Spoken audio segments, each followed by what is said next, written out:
The village that spoke to the wind. They say the wind has no language, but once, in a small village carved into the cliffs of Greece, it had a voice. The people there didn't check the sky for storms. They listened to the doors. Each door in that village sang a different song when the wind passed through.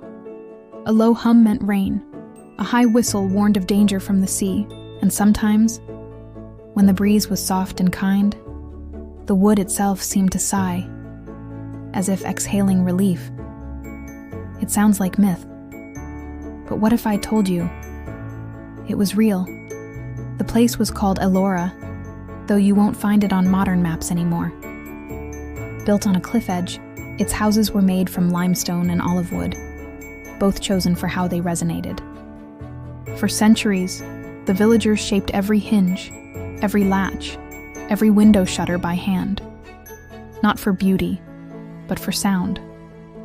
When the north winds came roaring from the Aegean, the entire village would sing, hundreds of tones blending into a chaotic natural orchestra. And from those sounds, the people could read the weather. They didn't have instruments. They were the instruments. Somehow, the villagers had turned architecture into a language. Their homes didn't just protect them from the world, they translated it. Then came the concrete. After the war, government engineers arrived with trucks and progress. They replaced the handmade doors with factory ones. Modern, they said. Cheaper, stronger, quieter. And just like that, the song stopped. Within a few years, no one could predict the storms. Fishermen drowned, olive harvests failed, and the old people, the ones who once claimed to hear the future in the wind, began to die off, taking the language with them.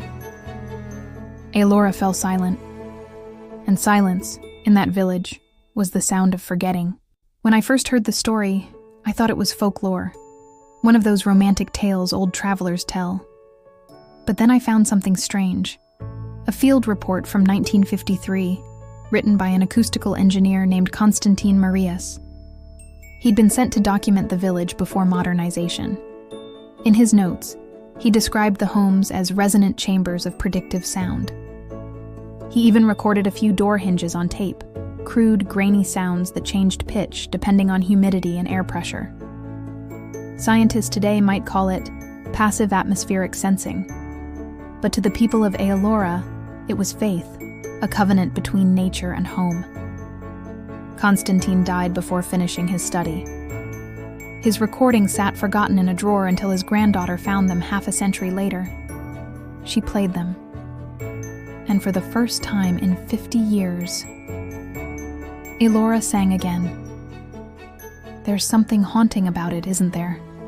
That a civilization could speak to the earth and then forget how.